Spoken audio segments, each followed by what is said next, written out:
morning, everyone. How is everyone? Good morning. Good. Thank you, Scott, for your apt and heartfelt introduction to the issue that is at the center of our discussion today.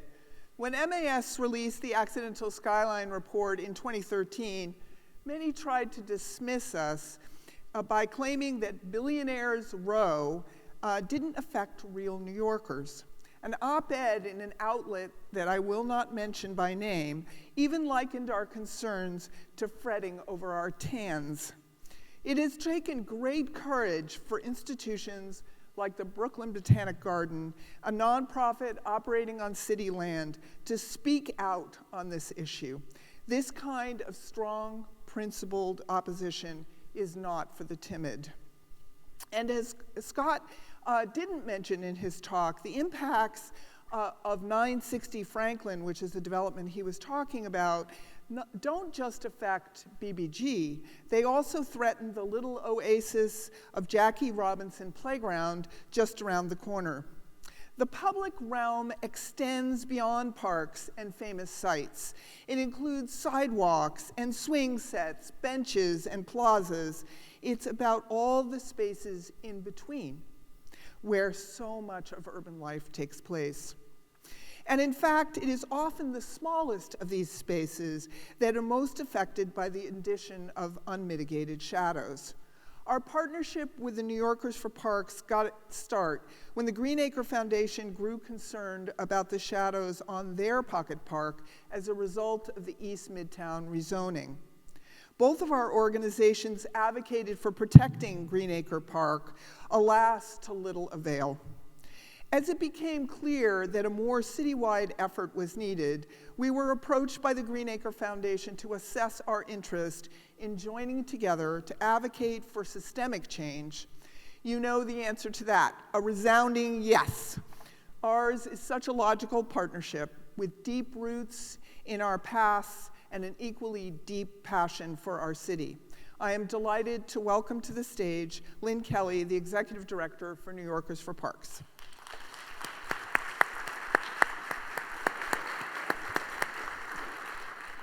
Thank you, Elizabeth. I am delighted to be here, and it's been a sincere pleasure working with your team.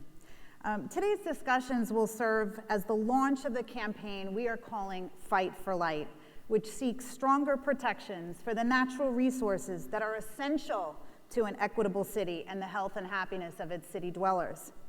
I think you will agree that our beloved city is growing each and every day, and we want you to know that we support that growth. It's important that our city remains vibrant and welcoming to business, visitors, and residents alike. But we also believe we have to strike the right balance.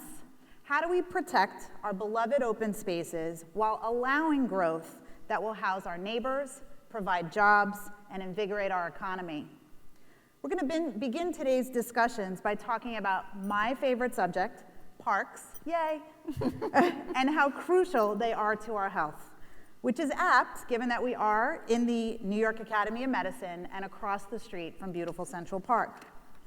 Think about it just for a moment. Parks are New Yorkers' front yards, backyards, gyms, vacation destinations, camps. It's where families gather. It's where celebrations are made.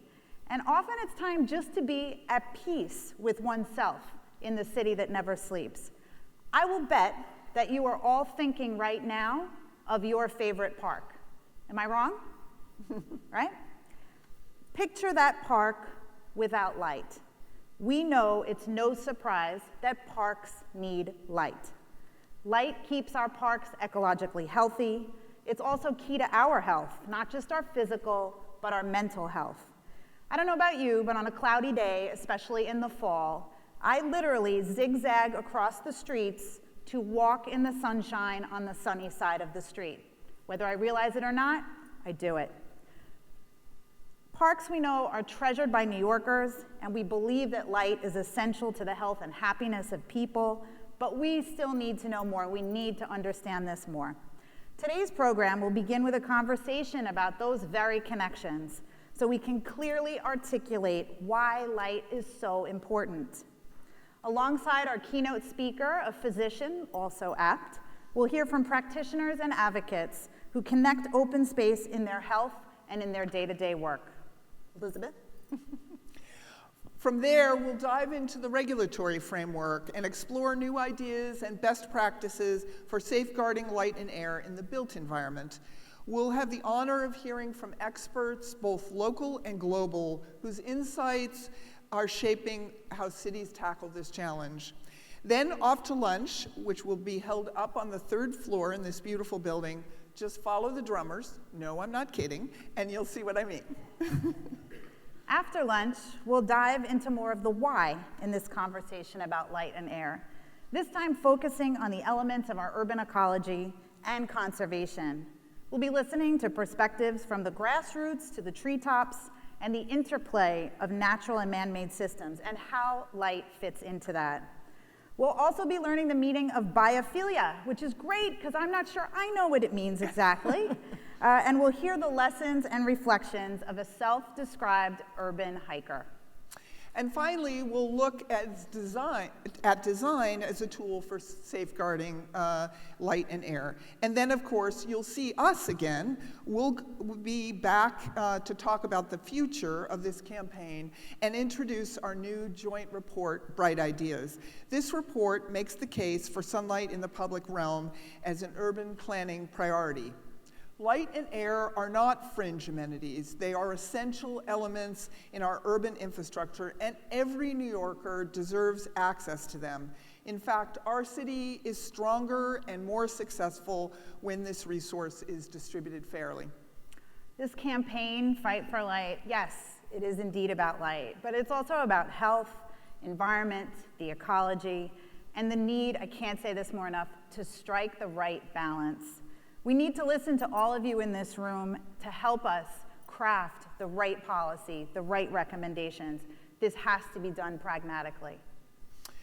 These are the very values outlined in the 1916 zoning code. Safeguarding light and air is the origin story of zoning. It is the reason it exists here in New York and subsequently around the world. That's what we're here to talk about today. Inevitably, some of the ideas you'll hear will be right for New York, and some just will not be, but they each merit consideration.